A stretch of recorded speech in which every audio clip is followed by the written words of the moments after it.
Picture this, a cold, silent room somewhere in London. The kind of room that history forgets, the kind of room that no one photographs, that no one preserves, that no preservation society ever fights to save. It is a rented room, modest to the point of bleakness, in a city that has no idea what is its housing. The year is 1754. Outside the window, London is alive with noise and fog and the endless clamor of a city becoming an empire. Street vendors crying their wares, horses clattering on cobblestones, the distant peal of church bells marking hours that are running out. Inside the room, an old man lies in his bed. He is 87 years old. He is frail in the way that very old people become frail, not suddenly, but gradually, the body surrendering one capacity at a time, the way a great fire reduces itself to ember and ash over many quiet hours. But this man, this particular old man, in this particular room, is not ordinary. He has never been ordinary. He was imprisoned at 18. He fled his country at 21. He survived on the charity of strangers and the coins paid to him by wealthy families for teaching their children arithmetic. He was friends with Isaac Newton. He wrote theorems that still appear in university textbooks today. He built mathematical frameworks that make insurance companies and stock markets and quantum physics and artificial intelligence possible. He wrote books on probability that change the way human beings understand the future. And now, at 87, in this quiet London room, he has done one more thing, one final thing. He has done something that no person in the history of the world had ever done before, and perhaps no person has done since. He has calculated, with cold mathematical precision, the exact date of his own death. Not metaphorically, not poetically, mathematically, with numbers, with a pattern, with the same tools he had used his entire life to make sense of randomness and uncertainty and the wild, unpredictable lurching of a universe that mostly does not care about individual human beings. He turned those tools on himself, and he got the answer. His name was Abraham de Moivre, and this is the most extraordinary story of genius, suffering, exile, poverty, friendship, injustice, and mathematical immortality that you have almost certainly never heard. Stay with us. Stay through every minute of this story, because at the very end, we are going to reveal a detail so perfect, so poetic, so mathematically stunning that it will leave you sitting in genuine silence, staring at the middle distance, wondering what kind of universe we are living in. A detail that makes even the most hardened mathematicians, people who spend their lives in the world of cold, rational numbers, go very quiet, very still. Do not click away. You have come too far. You deserve the ending. Welcome, welcome, welcome, welcome to Numbers and Narratives by Blesswright, the channel where the dry, dusty pages of mathematical history are torn open to reveal the raw, bleeding, trembling hearts of the human beings who made that history, where the equations on the blackboard get their backstory, where the theorems in the textbook get their author back, not as an abstract name, not as a date of birth and death, not as a caption under a portrait, but as a living person, a person who was afraid, who was hungry, who was lonely, who was brilliant and overlooked, and burning with ideas that the world was too slow to fully receive. If you are new here, hello. We are so glad the algorithm brought you here, or that a friend sent you here, or that your own curiosity about the history of ideas led you to this place.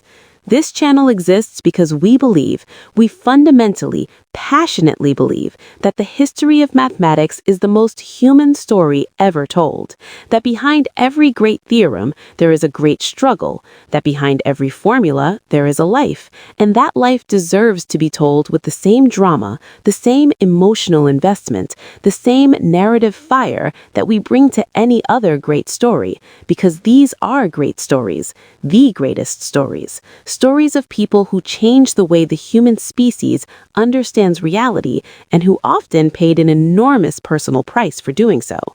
Before we go any further, if you believe that too, if you have ever felt that the people who made our mathematical and scientific world deserve to be honored, not just cited, not just footnoted, but truly honored with the telling of their stories, then please, right now, take 3 seconds and subscribe to this channel. Hit the bell so you never miss an upload. Leave us a comment telling us where in the world you are watching from, because this community stretches across continents, and we love knowing how far these stories reach. And if this kind of storytelling moves you, share this video. Share it with someone who loves history. Share it with someone who loves mathematics. Share it with someone who loves a great story about a great human being. Every share matters. Every share keeps a forgotten genius's name alive a little longer. And one more thing before we dive in. We told you in the hook that there is a striking detail waiting at the end of the story. We want to reinforce that promise right now. Whatever you do, do not leave before the ending, because what Abraham de Moivre did in the final months of his life, what he calculated, and what that calculation produced is the kind of thing that philosophers and scientists and storytellers have been unable to stop talking about for 2.5 centuries. It is the kind of detail that makes you feel, all at once, the beauty and the tragedy and the strange perfection of a mathematical life lived to its absolute fullest. It is waiting for you. We promise it is worth it. Now, let us begin. Let us go back past this year and last decade, back past the world wars and the Industrial Revolution and the Enlightenment, back past the age of exploration and the printing press and the Renaissance, all the way back to the year 1667, to a small, unremarkable town called Vitry-le-François, set in the Champagne region of northeastern France, a town of limestone houses and Catholic church spires, of narrow streets and slow rivers, of farming and small commerce, and the ordinary rhythms of 17th century French provincial life. A town where history was happening because history was always happening, where the great forces of religion and politics and royal power were churning underneath the surface of everyday life like tectonic plates, slow and enormous and terrifying in their eventual effect. It was here, on the 26th of May, 1667, that Abraham de Moivre was born into the household of Daniel de Moivre, a surgeon, not a wealthy man, but a respectable one, a man of the professional class who believed in learning and valued education. His mother was Anne Marguerite Mauduit. They were a Protestant family, Huguenots, in a country that was becoming, with increasing ferocity and institutional intent, hostile to Protestants. They were on the wrong side of history's most brutal line, the line drawn by faith. Little Abraham grew up in this world. There's not much recorded about his earliest childhood. No letters from a doting grandmother, no schoolmaster's report, no diary entry by a parent noting that the boy showed early signs of mathematical brilliance. History is frustratingly quiet about the childhoods of geniuses who were not born into wealth and documentation. What we know is that Abraham received an education at Protestant institutions, that his family valued learning enough to ensure that he was schooled, and that he proved to be a gifted student. He attended the Protestant Academy of Sedan, one of the established institutions of Huguenot education, and it was there that his love of mathematics deepened into something more than childhood fascination. Try to picture the Academy of Sedan as a sanctuary, and it was, a place where Protestant families could send their children to be educated by Protestant teachers in an atmosphere not defined by fear and conversion pressure. Try to picture young Abraham in that environment, sitting with the text of Euclid, working through geometric proofs with the particular intensity of a person who has found for the first time the thing that makes them feel completely themselves. There is a specific joy in mathematical discovery, a joy that is hard to describe to people who haven't felt it, a joy that is simultaneously intellectual and visceral, a sensation of something snapping into place, of order emerging from apparent chaos, of the universe briefly becoming legible. Abraham de Moivre felt that joy early, he felt it often, and it became the anchor of his entire life. But the sanctuary was not permanent. Nothing was permanent. In 1682, when Abraham was 15, the Academy of Sedan was forcibly closed by royal order. The French crown was tightening its grip on Protestant institutions, and the Academy was one of the casualties. Abraham moved on. He transferred to Saumur, another center of Huguenot learning, and continued his mathematical education there. But Saumur, too, was under pressure. Everything Protestant in France was under pressure. The walls were closing in, not quickly enough for anyone to quite understand the full shape of what was coming, but certainly enough to be felt, a kind of atmospheric dread, a sense that the safe spaces were shrinking. And then, on October 22nd, 1685, the hammer fell. King Louis XIV, the Sun King, the most powerful monarch in Europe, the man who had made France the dominant force on the continent, signed the Edict of Fontainebleau. This document revoked the Edict of Nantes, which had for nearly a century provided French Protestants with legal protection, with the right to practice their faith, with the right to operate their schools, to maintain their churches, to pursue their professions. With the stroke of a pen, all of that was gone. What followed was catastrophic. Protestant churches were demolished, physically torn down, stone by stone. Protestant schools were closed. Huguenot children were to be taken from their families and baptized Catholic if their parents would not convert. Huguenot men were barred from practicing law, medicine, and most skilled trades. Those who tried to flee the country faced arrest because Louis also forbade emigration, as if the faith of his subjects were a possession he could prevent from leaving. Some who fled were caught and sent to the galleys, condemned to row warships in conditions of almost unimaginable brutality. Others were simply killed. The Huguenot diaspora that followed was one of the great human displacements of the early modern era. It is estimated that between 200,000 and 400,000 French Protestants fled France in the years following 1685, to England, to Prussia, to the Dutch Republic, to South Africa, to the American colonies.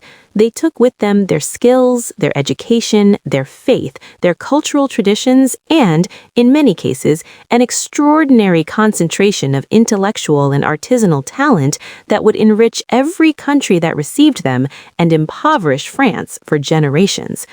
Abraham de Moivre was 18 years old when the edict was revoked. He was a young man at the most vulnerable and formative point in his life. He was in France, a Protestant, in the eye of the worst religious storm his country had seen in decades, and he was put in prison. Let us sit with that for a moment. 18 years old, imprisoned, not for any crime, not for any act of violence or rebellion or wrongdoing, imprisoned for being a Protestant, imprisoned for being the kind of person that the French state had decided it no longer wanted to tolerate within its borders, imprisoned in a moment when his young mind was primed for discovery, when his intellectual gifts were reaching the age at which they could have begun to be fully developed and applied. Instead of a university library, a prison cell. We do not know the exact conditions of his imprisonment. The historical record is sparse on details, a recurring frustration when we try to illuminate the lives of people who were not powerful and did not leave behind archives of correspondence and official documents. What we know is that he was held for some period, accounts suggest until approximately 1688, which would mean roughly 2 years, and that when he was released, he left France almost immediately. He crossed the Channel. He arrived in London. He arrived in England with his mind, his faith, his mathematical training, his French mother tongue, his fragmentary English, and, essentially, nothing else. No money worth speaking of, no connections of any significance, no prospects, no family in England. He was a refugee in the most complete sense of the word, a person who had been stripped of the context that gives life its shape and structure and security, and who was starting over from nothing in a foreign country. London, in the late 1680s, was a remarkable city. It was rebuilding itself, physically and culturally, after the disasters of the mid-century, the Civil War, the execution of a king, the Restoration, the Great Plague, the Great Fire. The city that de Moivre arrived in was dynamic, commercially aggressive, intellectually alive, cosmopolitan in ways that few cities in the world could match. The coffee houses, those great institutions of early modern English intellectual life, were humming with philosophical and scientific discussion. The Royal Society had been established in 1660 and was regularly producing remarkable scientific work. Newton was in his 40s, at the height of his powers. The Enlightenment was gathering itself. And Abraham de Moivre was walking through it with no money, looking for someone to hire him to teach their children mathematics. He became a private tutor. It was not a degrading profession. Tutoring was an entirely respectable occupation in 18th century England, but it was exhausting and precarious. He had to find clients, he had to travel to their homes, he had to teach at their convenience, not his own. He was paid by the lesson or the month, and if a family decided they no longer needed his services, or if illness interrupted the schedule, or if a family simply moved away, his income stopped. He had no security, he had no safety net, he had only his skill, his reputation, and the endless work of maintaining and extending both. And in between the tutoring appointments, he read. He read voraciously, desperately, with the hunger of a person who knows they are years behind where they should be, who knows that the intellectual world is moving, and they have to move faster just to stay in contact with the frontier. He read mathematics, the most advanced mathematics available to him. He studied the work of Huygens on probability. He studied the work of Leibniz. He worked through problems in analysis and algebra and geometry with relentless self-imposed discipline. And then, sometime in the early 1690s, he obtained a copy of Isaac Newton's Principia, the Principia, published in 1687, perhaps the most important scientific book ever written, certainly among the top 2 or 3, the book in which Newton laid out his laws of motion and universal gravitation, his calculus of fluxions, his entire mathematical account of the physical universe. The book was ferociously technical, so dense with mathematical argument, so relentless in its demands on the reader, that even skilled mathematicians of the day struggled with significant portions of it. De Moivre read it, and he understood it, and it changed him. The story that has come down to us is one of those images from the history of mathematics that you want to frame and hang on a wall, because de Moivre could not afford to buy the Principia and keep it at home in uninterrupted leisure. He had tutoring appointments, he had a schedule, he had to earn money, so he reportedly tore the pages of the Principia out of the binding and carried them in his pockets. He would read a page or two between appointments, standing on a street corner in the London fog, sitting on a bench in a park, waiting in an anteroom while the family he was about to tutor finished their meal. A refugee, a penniless private tutor, standing on the cobblestones of London with pages of the most important scientific work in human history stuffed in his coat pockets, reading Newton between lessons, absorbing what the most powerful scientific mind in the world had written, and understanding it. More than understanding it, being set afire by it. How do you not feel that image? How do you not feel the injustice and the beauty of it simultaneously? Through the networks of intellectual life in London, the coffee houses, the Royal Society, the informal circles of mathematicians and natural philosophers that formed around shared interest, de Moivre began to make a name for himself. He solved problems that others could not. He offered insights that others had not seen. The quality of his mind began to become apparent, not just to minor figures, but to the major ones. And eventually, inevitably, he came to the attention of Newton himself. We do not have a record of their first meeting. We do not know if it was at the Royal Society or in someone's parlor or at a coffee house. What we do know is that a relationship formed, a genuine relationship, a friendship built on mutual mathematical respect. Newton, who could be cold and remote and extremely difficult with people he did not trust, was warm towards de Moivre. He valued him. He found in him someone who truly understood what he was doing, truly followed the deepest arguments of the Principia, truly appreciated the mathematical architecture he had built. And there is that famous story, perhaps apocryphal but perfectly in character for Newton to have said, and for de Moivre to have deserved, that when lesser mathematicians came to Newton with questions about the harder passages of the Principia, Newton told them to go and ask Monsieur de Moivre, for he understood these matters better than Newton himself did. Whether or not Newton said exactly those words in exactly that form, The sentiment is borne out by everything we know about de Moivre's mathematical abilities. He did understand the Principia at the deepest level. He extended Newton's ideas. He developed new methods building on Newtonian foundations. He was not merely a student of Newton, he was a colleague, a peer, an intellectual equal whom circumstance had assigned to the role of tutor rather than professor. The friendship with Newton was one of the great consolations and one of the great sadnesses of de Moivre's life. Consolation because it was real, because Newton's respect and affection were genuine, because there is an irreplaceable kind of validation in being recognized by the greatest mind of your era as worthy of real regard. Sadness because Newton had everything that de Moivre lacked: a university position, a salary, a home, recognition from the state, a burial in Westminster Abbey that the whole nation mourned. Newton lived and died in comfort and glory. De Moivre lived and died in a rented room, tutoring other men's children until the very end. In 1697, de Moivre was elected a Fellow of the Royal Society. It was a remarkable honor. The Royal Society counted among its fellows the greatest scientific minds in Britain, and its election process was rigorous and political and socially complex in ways that made the achievement all the more significant for someone like de Moivre, who had no institutional affiliation, no university backing, no aristocratic patronage to smooth the way. He was elected on the strength of his mathematical work alone, on the strength of his papers and his correspondence, and the opinion of men like Newton who vouched for him.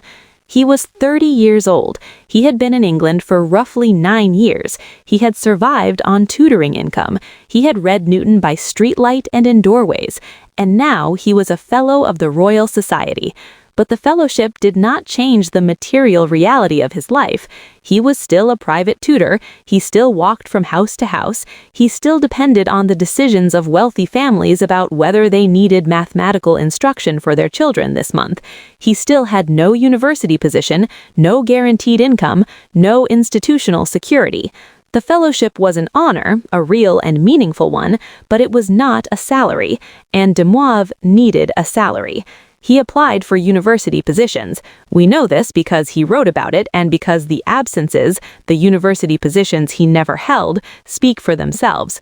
He wanted to be at Oxford or Cambridge or any institution that would give him a proper chair, a proper library, a proper community of scholars, and the freedom and resources to pursue his research without financial anxiety. He was passed over, again and again. The reasons are not fully documented, but they are not hard to infer. He was French. He was foreign-born.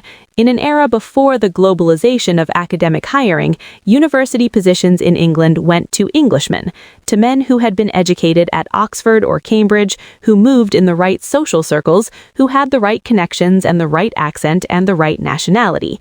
De Moivre, for all his genius, for all Newton's personal advocacy, was an outsider, and English academia in the early 18th century had no mechanism for fully embracing its outsiders, no matter how brilliant they were. So he kept tutoring, he kept writing, he kept thinking, he kept producing. And what he produced during all those years of material hardship and professional exclusion was extraordinary. He produced work that belongs, without any hedging, among the greatest mathematical achievements of the 18th century. Let us talk about what de Moivre actually built. Let us give his mathematics the space it deserves, because the history of these ideas is every bit as dramatic and human as the biography of the man who created them, and because understanding what he discovered helps us understand why his story matters, not just as a human tragedy, not just as a story of injustice, but as a story about what the life of the mind can produce, even under the most crushing circumstances. The central project of Abraham de Moivre's intellectual life was the development of probability theory. He inherited a field that was barely a generation old. Pascal and Fermat had exchanged their famous letters in 1654, working out the basic rules of probability in the context of games of chance, and Christian Huygens had published the first serious treatise on the subject in 1657. These were the foundations. De Moivre took those foundations and built on them in ways that transformed probability from a curiosity of gambling mathematics into a rigorous, powerful, general-purpose mathematical theory with applications across virtually every domain of human inquiry. His landmark work was a book called The Doctrine of Chances, first published in 1718 when De Moivre was 51 years old. The title is one of the great titles in the history of mathematics, not grandiose, not inflated, not trying to impress anyone, just plain, honest, and profound. The Doctrine of Chances. Here is the world as it actually is. Here is the structure underneath the randomness. Here is the doctrine, the set of principles, that govern the behavior of chance. The book was explicitly addressed in its introduction to a broad audience, not just mathematicians, but gamblers, merchants, insurers, anyone who needed to make decisions under uncertainty. De Moivre understood with unusual clarity for his era that probability theory was not an abstract intellectual exercise. It was a practical tool. It was a way of quantifying risk, of making rational choices in the face of imperfect information, of navigating a world where the future is unknown, but not completely unknowable. The Doctrine of Chances went through multiple editions, 1718, 1738, and a final posthumous edition in 1756, which appeared 2 years after De Moivre's death. Each edition was expanded and refined as De Moivre continued to push the theory further, to solve new problems, to discover new principles. The second edition of 1738 included a supplement of particular importance, a supplement that would eventually be recognized as containing one of the most consequential discoveries in the history of statistics. That discovery was the normal distribution. Let us spend a moment on this, because the normal distribution is one of those mathematical objects that is so omnipresent in the modern world that most people encounter it every day without knowing its name or its origin. The normal distribution is the bell curve, that smooth, symmetric, arch-shaped curve that appears whenever you graph the distribution of a large number of measurements of almost anything that is subject to random variation. Human heights follow a normal distribution. IQ test scores are designed to follow a normal distribution. The measurement errors in scientific experiments follow a normal distribution. The returns on financial assets approximate a normal distribution. The number of heads in a large number of coin flips approaches a normal distribution. It's everywhere. De Moivre did not set out specifically to discover the normal distribution as we now understand it. He was working on a more specific problem, the problem of approximating the binomial distribution for large numbers of trials. The binomial distribution describes the probability of getting a certain number of successes in a fixed number of independent trials, like flipping a coin 1,000 times and asking how many heads you can expect to get. When the number of trials is small, you can calculate this exactly. When the number of trials is large, the exact calculation becomes intractable. De Moivre showed that as the number of trials grows large, the shape of the binomial distribution approaches a smooth, continuous curve, a curve whose mathematical form he worked out with extraordinary precision. That curve is what we now call the normal distribution, or the Gaussian distribution, named after Carl Friedrich Gauss, who later made independent and far-reaching contributions to the theory. De Moivre's derivation, published in the supplement to the 1738 edition of The Doctrine of Chances, and in a separate pamphlet he had circulated in 1733, was the first rigorous mathematical derivation of this fundamental object. The importance of this discovery cannot be understated. The normal distribution is not just a curiosity or a mathematical artifact. It is the key to an enormous amount of applied statistical reasoning. It underlies the concept of the confidence interval. It is the basis of the z-test and the t-test, the workhorses of statistical inference in science and medicine. It is the foundation of quality control methods in manufacturing. It makes it possible to calculate probabilities for an almost unlimited range of real-world phenomena. Without the normal distribution, modern statistics as we know it could not exist. And without De Moivre, the normal distribution would have been discovered later by others in a world that had not yet had the benefit of its light. Around the same time, de Moivre made another discovery of great practical significance, an approximation for the factorial of large numbers.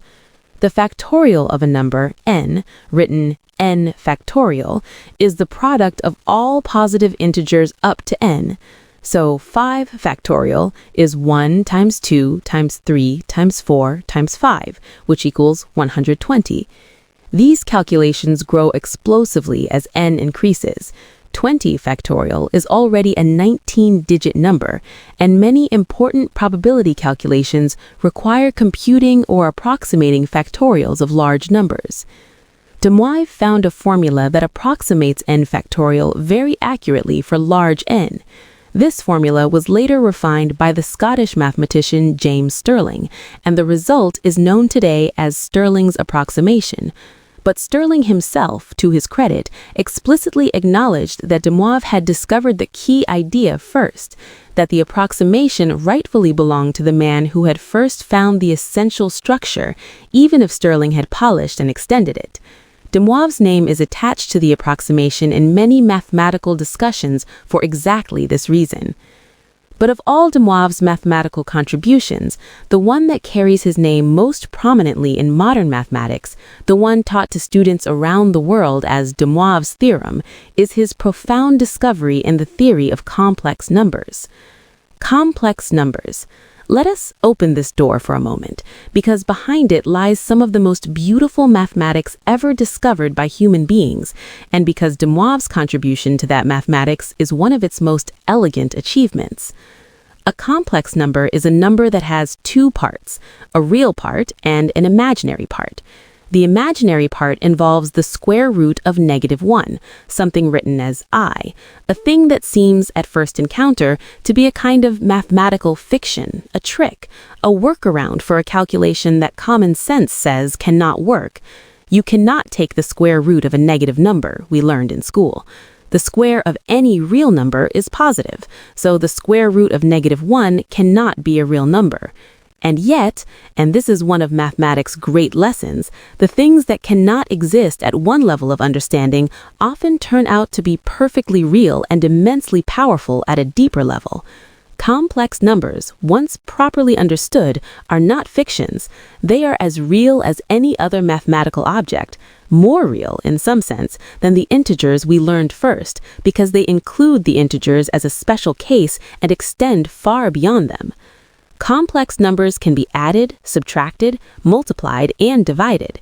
They can be graphed, plotted on a plane, with the real part on the horizontal axis and the imaginary part on the vertical axis, creating what we call the complex plane.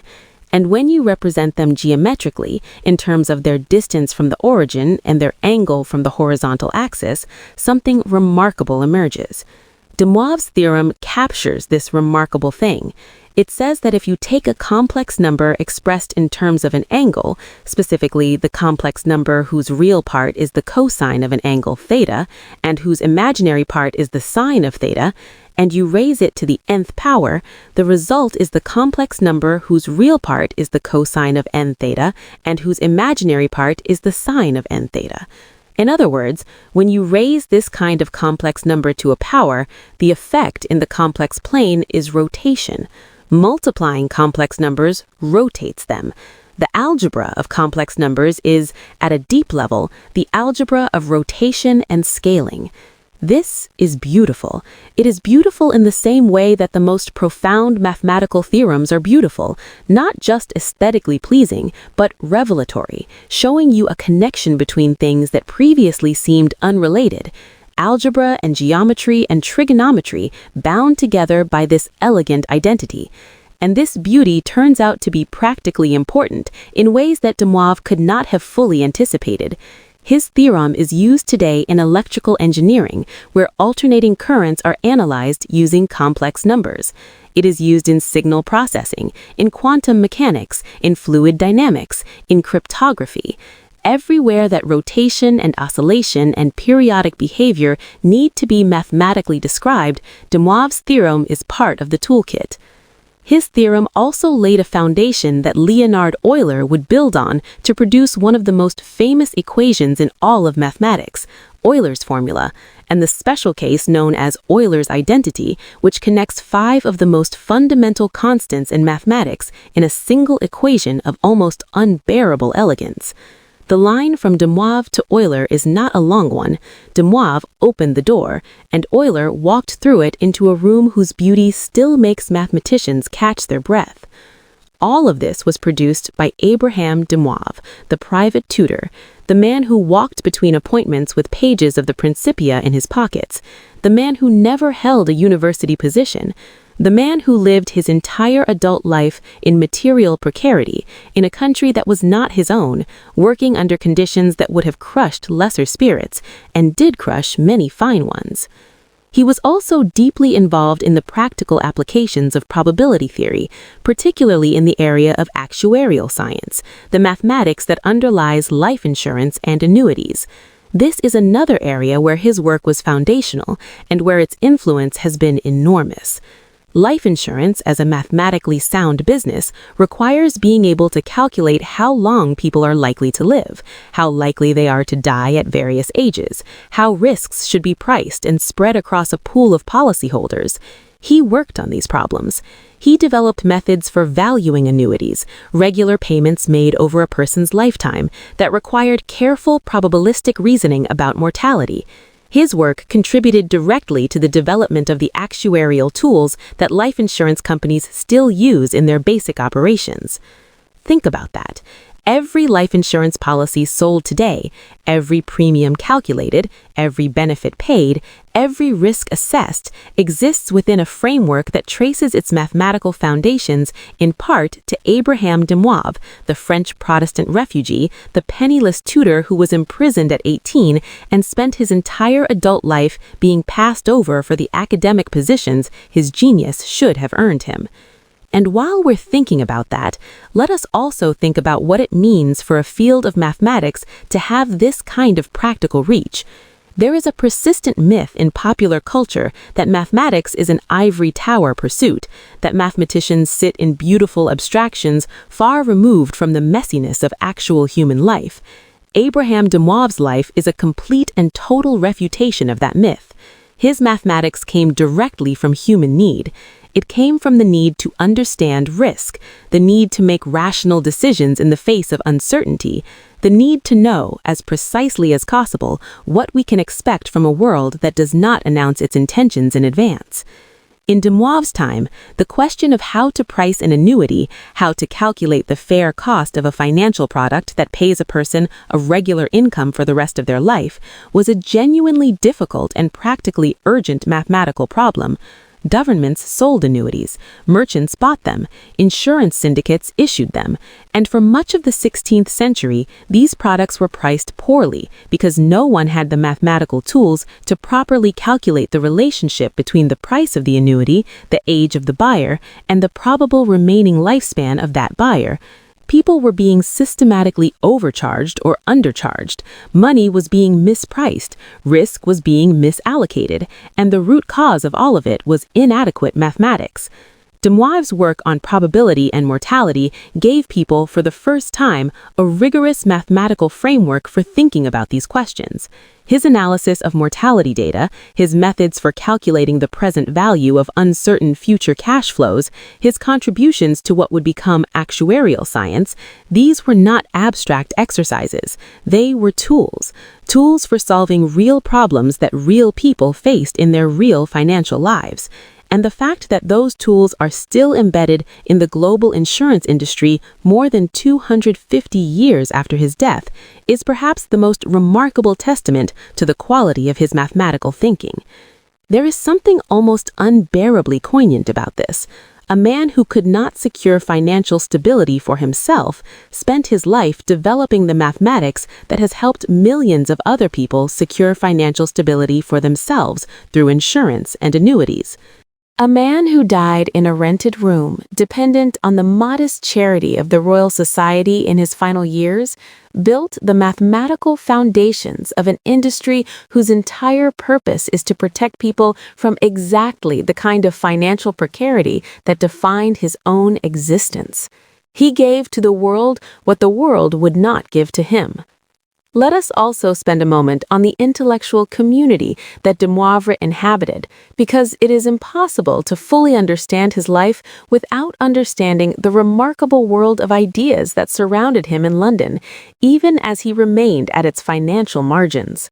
The early 18th century was the high watermark of what we might call the Age of Reason's first wave, the period in which the methods of Newton had transformed what intellectual ambition meant, in which the scientific approach to understanding the world was rapidly spreading from natural philosophy into mathematics, into medicine, into economics, into the social sciences, into everything. The coffee houses of London were genuinely extraordinary institutions.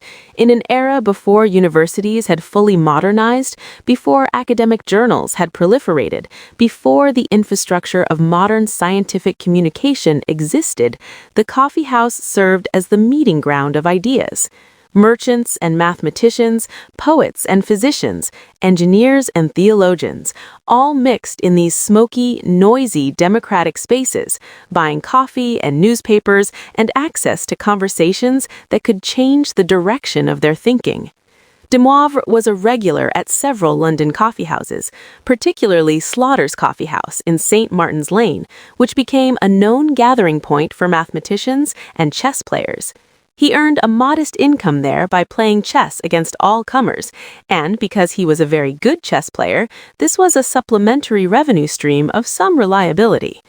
Picture him there, Abraham de Moivre in his 50s or 60s, sitting at a table in Slaughter's, a cup of coffee at his elbow, the noise of London all around him, playing chess against an opponent, while his mind was almost certainly also turning over some probability problem, some analytical question, some half-formed insight that would later crystallize into a paragraph in the next edition of the Doctrine of Chances.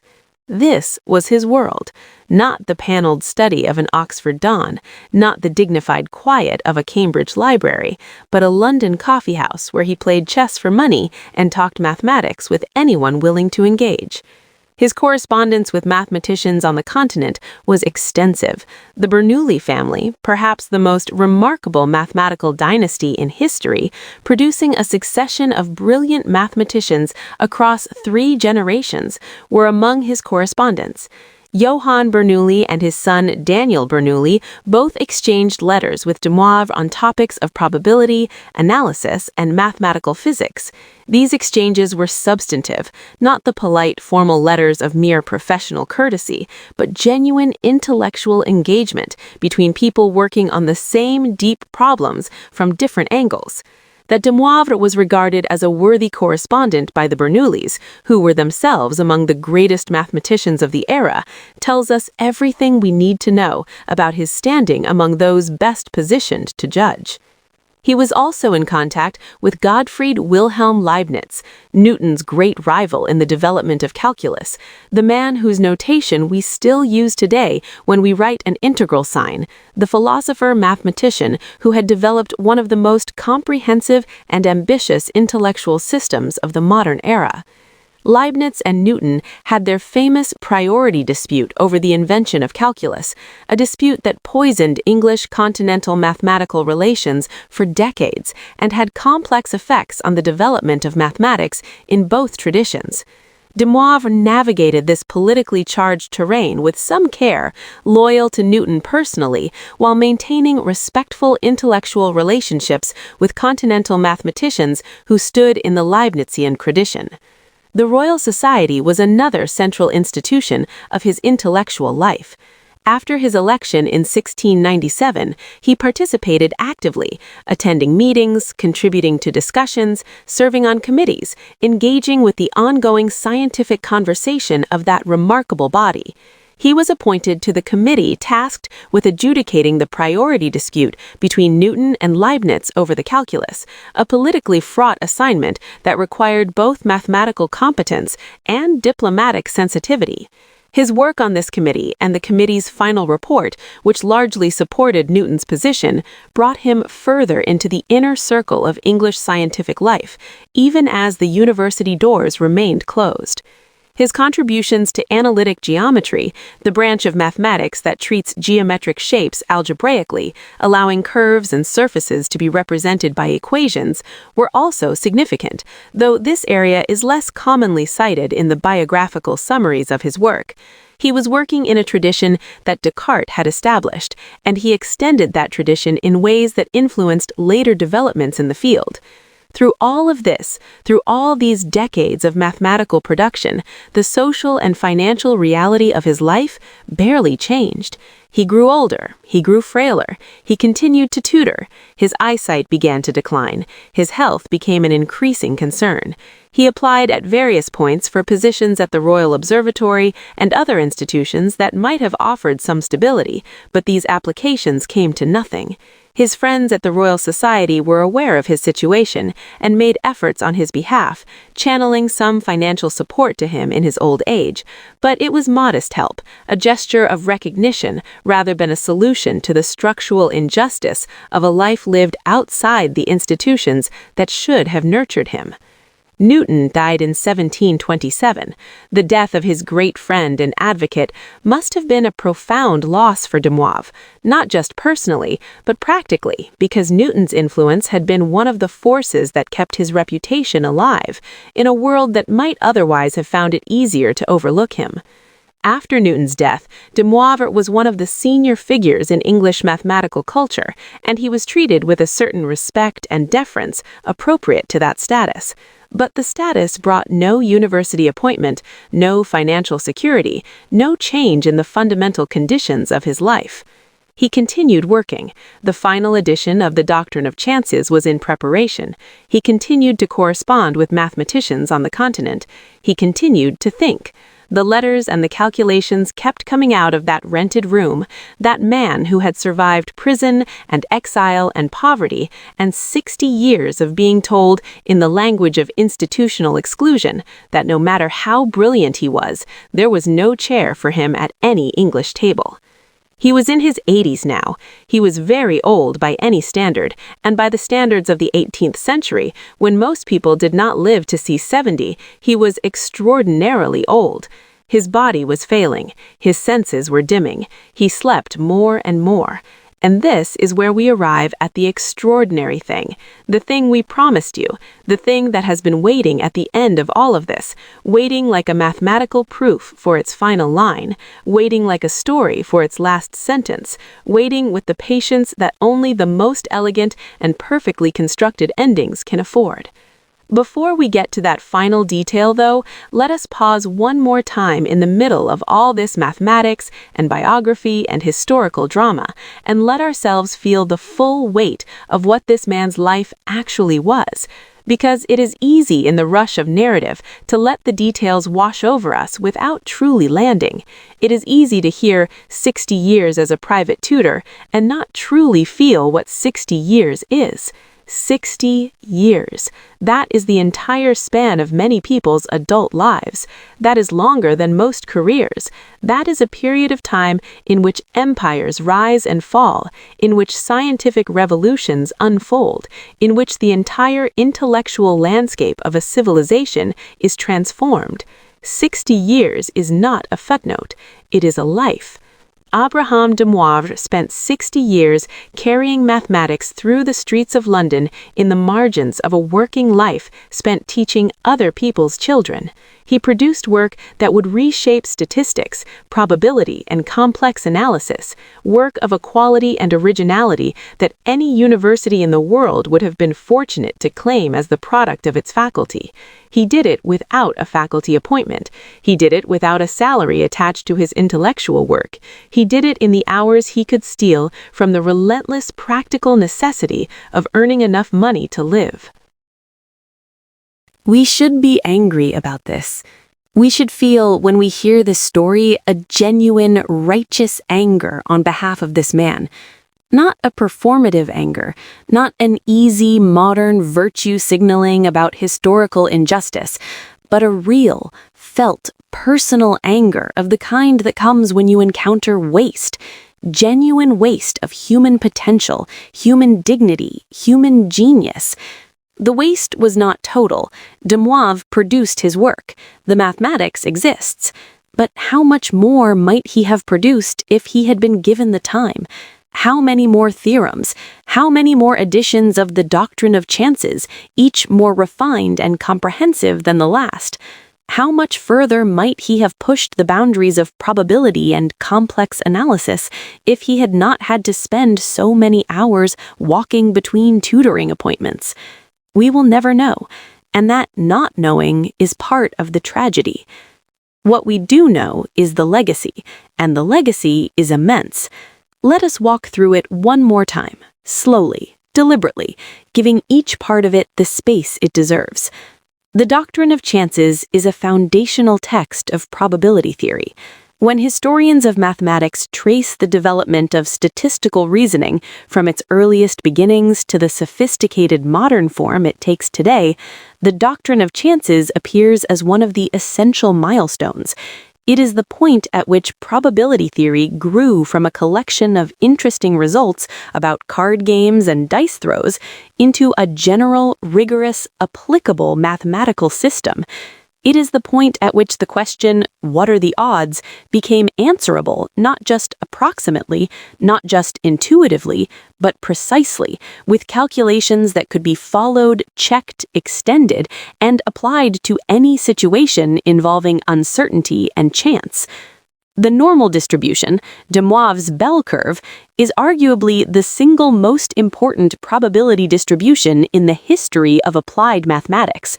It is the distribution that underlies the central limit theorem, one of the most powerful results in all of probability theory and statistics. The central limit theorem says, in essence, that when you add together many independent random quantities, the result tends to follow a normal distribution, regardless of the distribution of the individual quantities being added. This is why the normal distribution appears so often in nature and in human affairs, because the phenomena we observe are almost always the result of many individual random contributions, and the sum of many random contributions tends toward the bell curve shape that De Moivre first derived. The central limit theorem, as it was later formalized by Laplace and then by other 19th and 20th century mathematicians, rests on foundations that De Moivre helped pour. The statistical techniques that virtually all empirical science depends upon, hypothesis testing, confidence intervals, regression analysis, analysis of variance, all assume or invoke the normal distribution at some level. The clinical trials that test whether a new drug is effective, the surveys that assess public opinion, the quality control processes that ensure manufactured products meet specifications, the financial models that assess investment risk, all of these involve statistical reasoning that connects back to the bell curve that Abraham de Moivre derived while he was a private tutor in London. De Moivre's theorem in complex analysis occupies a place of similar importance in a different domain. Complex numbers were a somewhat controversial mathematical innovation in De Moivre's time. Many mathematicians were uncomfortable with the idea of imaginary numbers, regarding them as algebraic conveniences without genuine mathematical reality. De Moivre's theorem helped demonstrate that complex numbers were not just useful tricks, but objects with deep geometric meaning, objects whose behavior illuminated the structure of mathematics in fundamental ways. The theorem made complex numbers respectable and powerful. It laid groundwork for Euler's extraordinary work on complex analysis, which in turn laid groundwork for the entire theory of functions of a complex variable, one of the most beautiful and fruitful branches of mathematics ever developed, with applications ranging from aerodynamics to number theory. There is also this. Abraham de Moivre's life is a story about the relationship between identity and institution. He was, by any measure, an extraordinary intellect. He produced work that any elite research university today would consider a feather in its cap. And yet, no elite institution in his own time claimed him. He was too foreign, too Protestant, too lacking in the social and institutional markers that the gatekeepers of 18th century English academia recognized and rewarded. His genius was undeniable. Even his detractors, if he had detractors, could not deny the quality of the mathematics. But genius alone was not sufficient to open the doors that remained shut against him. This is a story that has been repeated, with variations, throughout the history of science and mathematics. The brilliant outsider who produces transformative work from a position of institutional exclusion. The refugee who changes the field that refused to hire him. The woman, the person of color, the immigrant, the disabled person, the person without the right credentials or connections or social capital, who does the work anyway, who produces the insight anyway, who changes the world anyway, and who is only fully recognized after the gatekeepers who kept them out are long dead. Abraham de Moivre is one figure in a very long and very human tradition, and knowing his story helps us see that tradition more clearly, helps us recognize its contours when they appear in our own time, helps us ask more insistently, who are we excluding today? Whose genius are we failing to recognize and support because they do not fit the pattern of what genius is supposed to look like, supposed to come from, supposed to sound like? These are not comfortable questions. They are not meant to be. They are the questions that stories like this one are meant to provoke. In the last months of his life, de Moivre noticed something. He noticed it as a mathematician notices things, not just as a personal observation, not just as a subjective feeling of tiredness or age, but as a data point, a measurable, recordable, quantifiable phenomenon. He noticed that each day he needed 15 minutes more sleep than he needed the day before. Perhaps it was a doctor who told him this. Perhaps he tracked it himself, keeping notes in that methodical way of his, that lifelong habit of turning observation into numbers and numbers into patterns. Either way, the observation was there. Approximately 15 additional minutes of sleep per day, day after day, accumulating with the relentless precision of a mathematical series. And Abraham de Moivre, who had spent his entire life arguing that the apparently random was in fact structured, that patterns underlie apparent chaos, that the future is not entirely unknowable, did what Abraham de Moivre would do. He sat with that observation. He looked at the pattern. He ran the arithmetic forward. If he was sleeping a certain number of hours on a given day, and that number was increasing by 15 minutes per day, then on what future date would he be sleeping 24 hours? On what date would the sleeping fill the entire day, leave no room for waking, no room for consciousness, no room for the pen and the paper and the numbers that had defined his existence? When would the mathematics of his sleep reach the boundary condition? When would the series converge on its limit? He calculated, and he produced an answer, and he wrote it down. He said, "I will die on November 27th, 1954. Abraham de Moivre died on November 27th, 1954. He died on the day his own mathematics said he would. He died as he had lived, in obedience to the patterns of numbers. He died as a proof, the final theorem of a life composed entirely of theorems. And the universe, which had often seemed indifferent to his suffering and his gifts, agreed with his calculation. The universe, in this one final extraordinary act, gave Abraham de Moivre the most perfect possible ending to his story. Can you feel what that means? Can you feel the weight of it?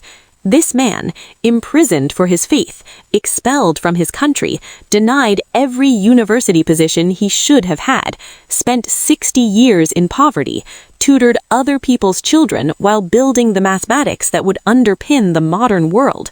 He was friends with Newton and admired by Leibniz, and still could not get a chair. And then, in the last chapter of his long and hard and brilliant life, he calculated the date of his death and died on that day, as if the universe itself was saying, "This one time, Abraham, the numbers work out exactly as you calculated.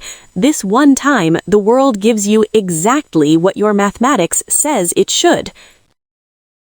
This one time, the precision is perfect.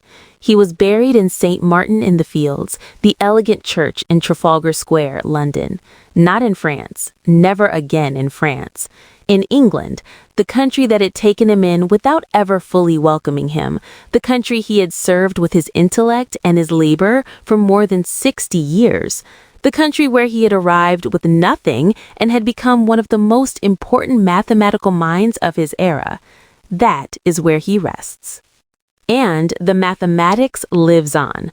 The doctrine of chances became a foundational text of probability theory, reprinted, referenced, built upon by generations of mathematicians. De Moivre's theorem is in every complex analysis textbook. The normal distribution is in every statistics course. Stirling's approximation carries his intellectual DNA even when his name is not attached to it.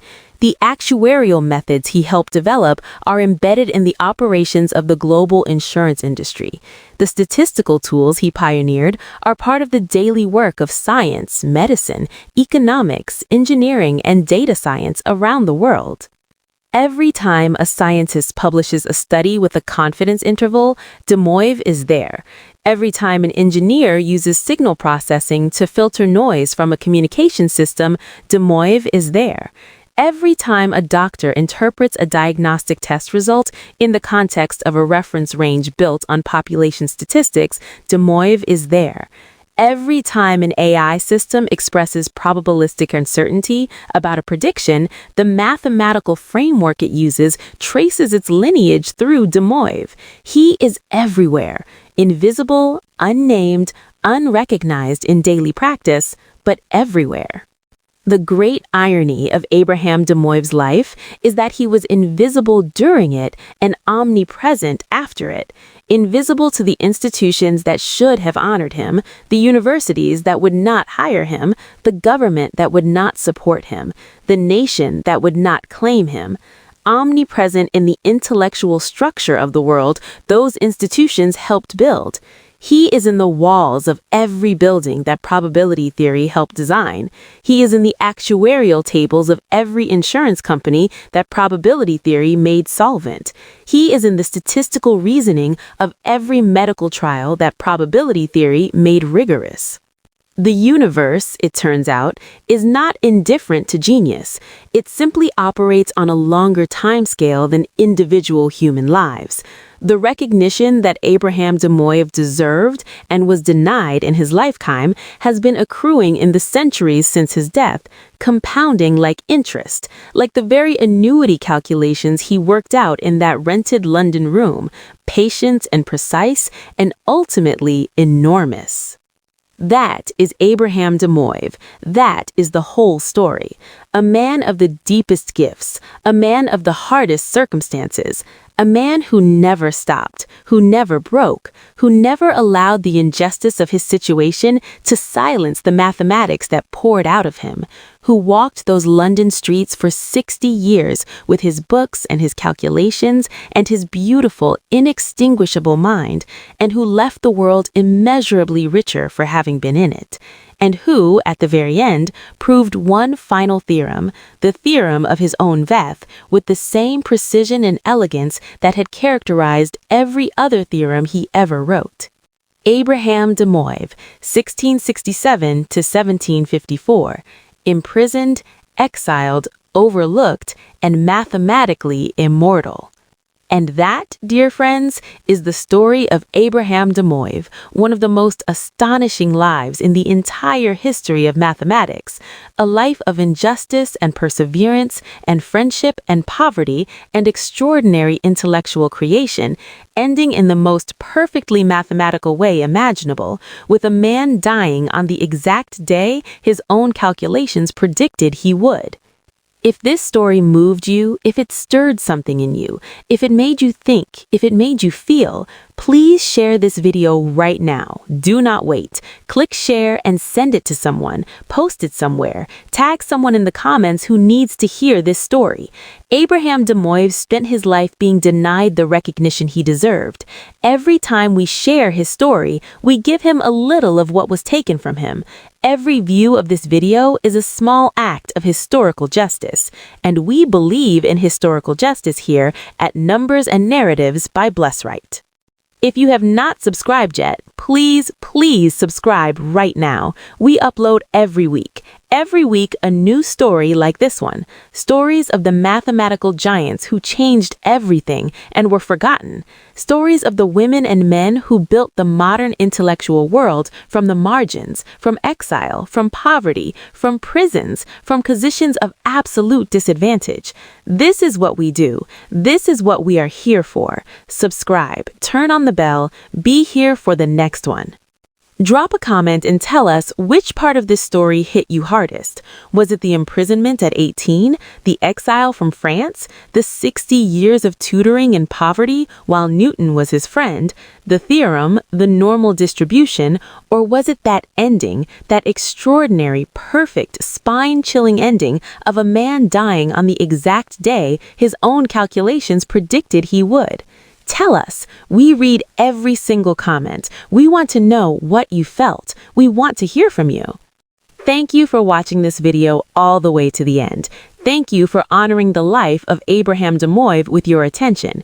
Thank you for being a part of a community that believes that these stories matter, that the lives of brilliant, overlooked, undervalued human beings deserve to be told with passion and care. You are why we do this. On behalf of Numbers and Narratives by Blessright, keep thinking, keep wondering, keep reaching into the unknown, and remember, the numbers always know, even when the world doesn't. We will see you in the next story.